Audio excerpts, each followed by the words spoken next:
On approche.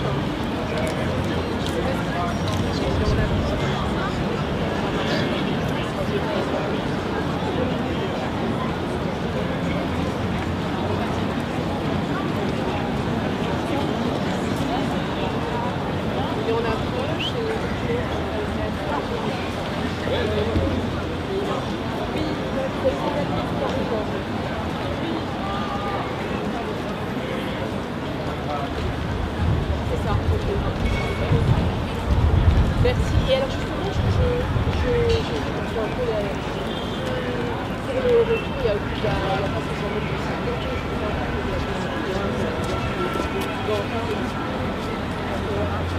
Éventuellement, c'est qu'on joue une grosse heure, ça a eu un retour. Tu te rappelles Greg?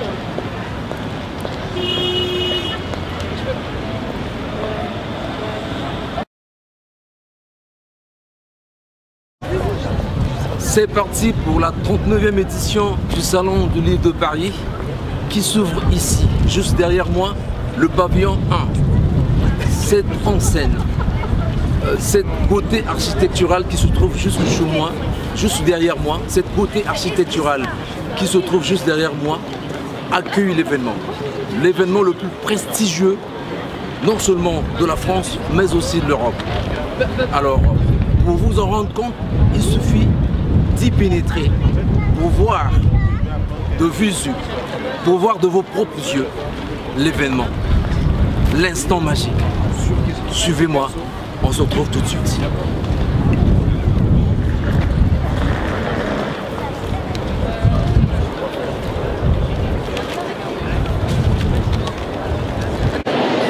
Bonjour à tous, tout le plaisir est pour moi de vous retrouver dans ce numéro de Caramel, une émission spéciale consacrée à la 39e édition du Salon de Livres qui s'ouvre aujourd'hui, donc le 15 mars, du 15 au 18 mars bien évidemment.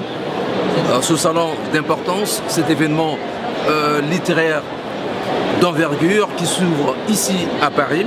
Alors j'ai donc le plaisir de recevoir pour ce numéro spécial Richard Osoma-Lemoy, un écrivain d'origine congolaise qui a élu domicile en France depuis 20 ans, alors qui publie des ouvrages. Alors voilà pourquoi nous sommes très contents de le recevoir dans ce numéro spécial. Alors bonjour Richard Osoma-Lemoy. Avec Richard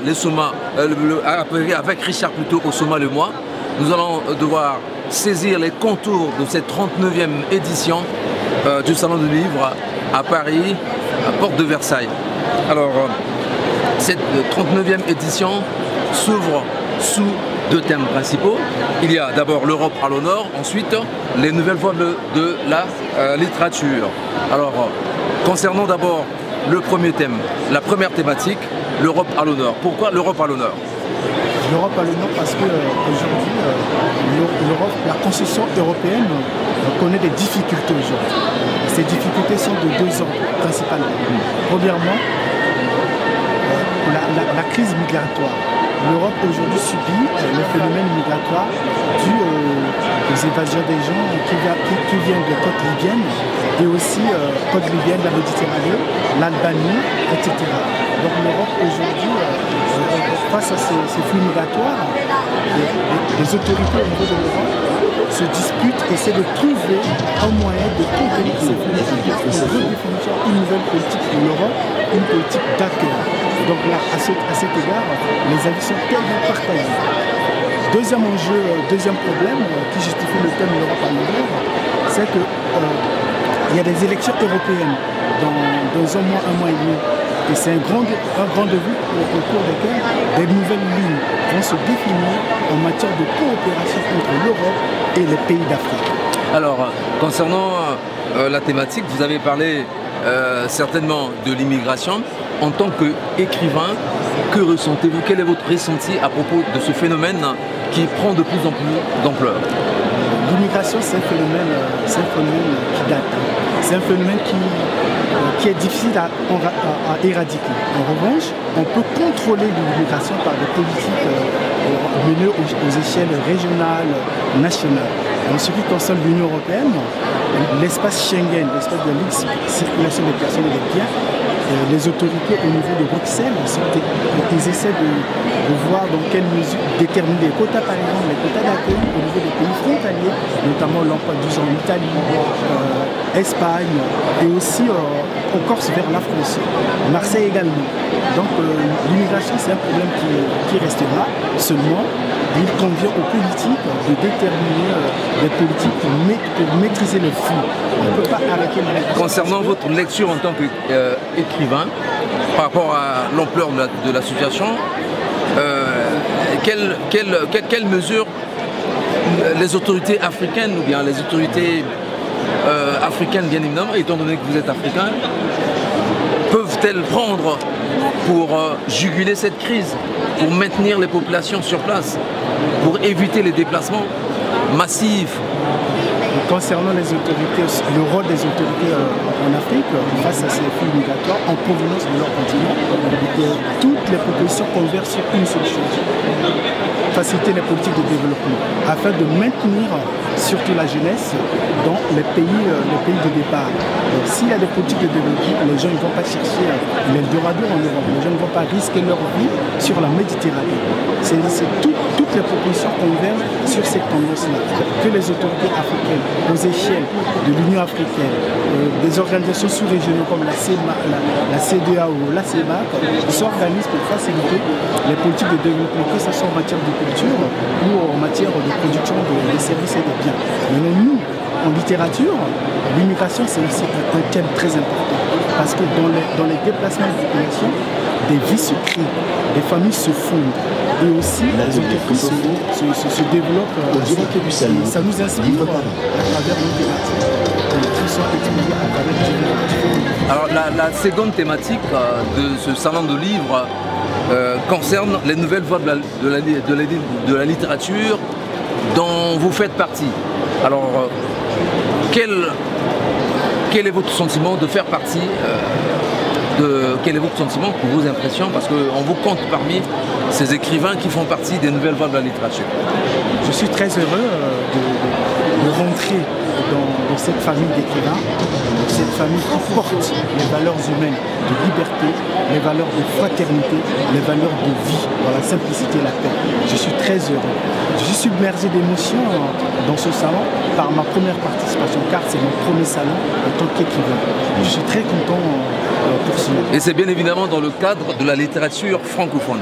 Dans le cadre de la littérature francophone d'Afrique noire. Parce que la deuxième thématique qui concerne les nouvelles voies de la littérature permet de promouvoir ces nouvelles voies de la littérature, ces nouveaux talents dans la version poche. Nous, qui sommes ici représentés, nous mettons en valeur une nouvelle thématique. Les thèmes littéraires que nous avons développés depuis 2018 jusqu'à maintenant, à travers nos romans, ce sont des thématiques nouvelles, liées justement à cette nouvelle génération des Africains qui sont parfaitement intégrés dans les sociétés occidentales, en France, en Espagne, en Italie, en Suisse, en Allemagne, en Belgique, un peu partout, et même au Canada. C'est ça ce qu'on appelle les sociétés occidentales. Alors, étant donné que Richard fait partie des nouvelles voies de la littérature francophone d'Afrique noire, est-ce que Richard peut nous dire comment cette littérature d'Afrique francophone se porte-t-elle? Est-ce qu'elle juge une bonne santé, cette littérature? La réponse est mitigée.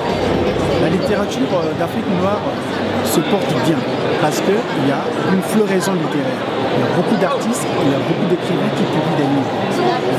Que ce soit au Mali, au Sénégal, au Burkina Faso, ce sont des amis écrivains avec lesquels nous collaborons sur les nouvelles sujets. Il y a beaucoup d'écrivains.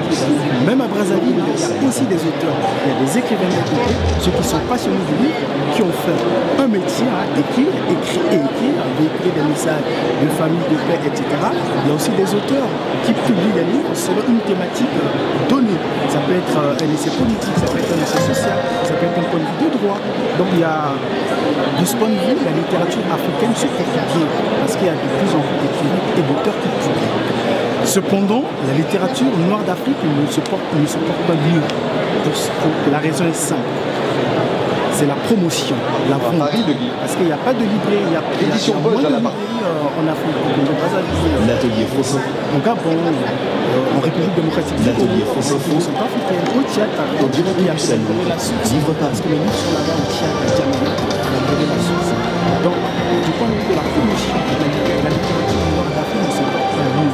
On n'a pas de librairie et puis on n'a pas de politique qui permet de faire connaître nos livres aux chefs du pays. Par exemple, pour le Congo, il n'y a pas de réseau libraire de la France. Et nous, écrivains que nous là en France, nous travaillons pour faciliter la diffusion du livre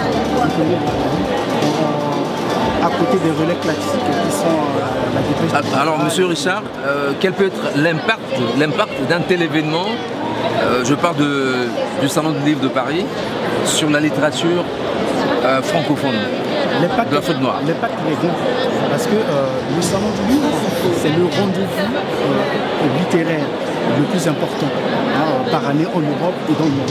Ça commence à Paris, ça se poursuit après en Genève. L'impact est grand pour la littérature noire d'Afrique parce que ça permet à nous de nous connaître. Ça nous permet de nous frotter à la compétition internationale des écrivains, des livres, de la culture. Donc c'est un impact qui est très très important pour nous et nous sommes fiers de pouvoir être toujours là, à quelques différences près, à ces grands rendez-vous. Est-ce qu'on peut dire que l'écrivain africain, de l'Afrique francophone bien évidemment, vit de son œuvre? L'édition poche d'un appartement à Paris de Guillaume Musso et de ne vit pas de son livre. Parce que le livre, 18, deuxième de ce classement, ta deuxième vie commence quand on prend que tu n'en as qu'une de Raphaël Giordano dans la version poche. Arrive ensuite votre titre de Guillaume Musso, mais cette fois. Donc on n'en vit pas seulement. On n'en vit pas pourquoi? Parce que le livre ne se vend pas, il n'est pas cher, c'est vrai, mais les gens ont tellement de difficultés qu'ils achètent le livre à cause bien évidemment de l'explosion du livre numérique, à cause justement des nouvelles techniques de communication que sont Internet et les réseaux sociaux. Donc, les gens préfèrent rester dans la folie de l'époque, cette folie qui consiste à avoir l'information rapidement, à avoir l'information même tronquée. Du coup, nous, écrivains qui écrivons en Afrique francophone, on a du mal à vendre nos livres. Est-ce que, avec le développement des nouvelles technologies de l'information et de la communication, avec l'Internet et tout, est-ce que vous ne craignez pas un jour que le livre physique disparaisse? Parce que de plus en plus, ce support est en train de perdre un peu de sa superbe.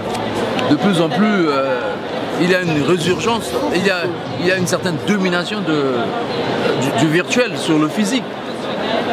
C'est vrai, le livre papier, il souffre depuis le développement de l'Internet, des réseaux sociaux. L'édition poche d'un appartement à Paris de Guillaume Musso et de la production littéraire au livre papier, deuxième de ce classement, ta deuxième vie commence quand on prend que tu n'en as qu'une de Raphaël.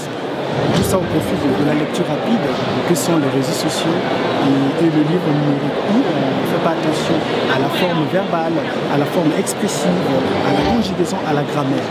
Maintenant, nous restons optimistes parce que le Centre national du livre, ici en France, se bat pour essayer de réguler cela, que le livre papier demeure. Parce que le livre papier, c'est la preuve d'un écrivain. Un écrivain quand il publie, par quoi on le connaît? C'est par le livre papier. Et le livre papier, justement, c'est le patrimoine culturel pour la littérature. Parce qu'on reconnaît les livres quand ils sont là, quand ils sont exposés, quand ils sont visibles. Ils traduisent un message, ils traduisent une passion, ils traduisent l'unité. Nous sommes optimistes, mais avec différents... Alors, Richard, en faisant le tour d'horizon des stands érigés ici, sur la place de Paris, érigés ici à la 39e édition du Salon du Livre de Paris, on se rend compte que de moins en moins le livre africain est présent. Alors, mais pourquoi le livre africain pour cette édition fait office de parent pauvre? L'absence de livre africain au 39e Salon du Livre est regrettable. Nous regrettons parce que d'ordinaire, il y a toujours un grand stand où sont exposés des livres écrits par les auteurs d'Afrique noire francophone. Et ce stand est souvent tenu par les maisons d'édition spécialisées qui publient de plus en plus les livres écrits par des Africains. Cette absence s'explique par des raisons financières. Quelles en sont les causes? D'abord, ceux qui préparent, ceux qui organisent la présence du livre africain, l'expression du livre africain, ils n'ont pas réservé leur place, ils n'ont pas payé pour leur place. Parce que il y a un coût, le comité d'organisation de la mairie de Paris, du Palais des Expos offre des places, il faut payer pour les réserver. Et donc, ceux qui représentent, ceux qui s'organisent pour exposer le livre africain, ils n'ont pas payé. Pour cause, au niveau des politiques nationales des pays africains concernés par les auteurs, que ce soit Guinée, Congo, Brazzaville, etc., et les autorités locales n'ont pas à payer justement. L'année dernière, on a accordé, malgré ce développement, on a accordé un stand pour l'Afrique francophone et le livre à l'honneur, c'était un livre du Gabon, d'un écrivain gabonais. Ils n'avaient pas payé, mais on leur a permis quand même de rester. Et cette année-ci, les organisateurs du salon du livre leur exigeaient d'abord de s'acquitter de leur arriéré et en plus de payer pour la réservation du stand au titre de l'année 2019. Ça n'a pas été fait. Voilà pourquoi le livre africain, à notre regret, n'est pas présent dans ce salon du livre. Est-ce qu'on peut dire, cette non-présence, cette absence criarde de livres africains dans ce salon, bien évidemment, s'explique par le fait que les gouvernements bien évidemment accordent moins de crédit à la culture. Et donc, alors que la culture, c'est l'âme de tout un pays. Je ne vais pas trop dire ça, parce que les gouvernants, ils ont leurs priorités. Les campagnes électorales, selon les contraintes des géopolitiques nationales, régionales, internationales. Donc eux, ils ont leurs priorités à eux. Seulement, depuis près de 15 ans, il n'y a pas assez de crédit à la disposition du ministère de la Culture, du porte-étendard du livre, du cinéma, etc. Donc c'est cela. Et nous souhaitons que dans les années à venir, les départements en charge de la culture, de la communication, essaient de se battre pour avoir des moyens financiers disponibles à faire du livre ou bien faire de la culture la priorité des priorités. Oui, justement, pas la priorité des priorités, parce que la première priorité pour les pays comme le nôtre, c'est la paix, la tranquillité, que la sécurité règne, etc., etc. Mais en plus, pour que la sécurité et la paix gagnent les consciences, il faut la culture. Parce que la culture éduque les gens. La culture apprend aux gens à se faire respecter. La culture fait accepter les différences des uns et des autres dans une nation commune, pour une communauté de destin. Donc les autorités doivent prendre cela en compte. La culture, ce n'est pas le spectacle. La culture, ce n'est pas le rire. La culture, ce n'est pas le dessin. La culture, c'est l'âme d'un pays. On transmet des valeurs, le respect, la famille, la construction de la société, les carrières professionnelles, l'engagement politique militant. C'est par la culture que ça se passe. Par-delà l'absence criarde du livre africain dans ce salon du livre de Paris, en France, il y a un petit coin du Congo. Alors, quand je parle du petit coin du Congo, il y a Pona Ekolo qui a son stand, tant bien que mal. Alors, quels sont tes sentiments? Ça fait quand même bien, ça fait du bien d'avoir un petit coin du Congo, ce petit pays d'Afrique centrale, représenter ce salon du livre à travers le stand de Pona Ekolo. Ce que nous regrettons, c'est que ce n'est pas une présence pérenne. Nous souhaitons la pérennité de la régularité. C'est-à-dire que édition après édition, salon après salon, que le stand du Congo soit représenté. Parce que l'Afrique, dont on a décrié l'absence tout à l'heure, n'était pas représentée. Cependant, les éditeurs locaux qui produisent quelques 1, 2, 3 écrivains africains qui font office de représenter un peu le continent noir. Moi, par exemple, avec les livres et bien d'autres auteurs donc nous souhaitons que le stand Congo soit toujours présent et nous sommes prêts à contribuer, à participer au maintien de la présence congolaise dans la plupart des éditions du salon de Paris. L'année dernière, ça n'existait pas. Cette année-ci, ça existe, c'est très bien. L'année d'après, on veut que ça reste. Il ne faudra pas que ça soit en dents de scie. Il ne faut pas que ça soit en dents de scie, il faut que ça soit constant, visible. Et c'est ça qui fait aussi la crédibilité d'un pays du point de vue culturel. Parce que la concurrence est rude. Pour gagner la bataille de l'économie, pour gagner la bataille de la croissance, il faut aussi gagner la bataille des idées. Et c'est par la représentation du Congo, à travers ses idées, sa culture, son message, qu'on peut bien être visible à l'échelle du Sahel. Alors parlons du Congo-Brazzaville qui organise des activités culturelles, bien évidemment, dont les autorités organisent des activités culturelles, notamment celle du livre, bien évidemment, mais entre-temps, cette expérience parisienne peut être transportée au Congo-Brazzaville, qui n'a pas vraiment un salon en tant que tel, comme ce salon de Paris, bien évidemment. Ce serait très bien qu'il y ait un salon du livre au Congo, Brazzaville ou Pointe-Noire, peu importe, un salon du livre au Congo, à l'image du salon... Parce que le Congo peut rêver d'un salon. Ce serait très très bien. Que ça commence par un rêve et puis... Voilà, puisque dans le stand qu'on a écolo, il y a marqué Congo, terre de culture. Et on a exposé, on a mis de manière linéaire les noms des auteurs congolais, auteurs et écrivains compris. Ce serait très bien qu'il y ait un salon du livre. Maintenant, on va nous reprocher de vouloir tout copier l'Europe et tout.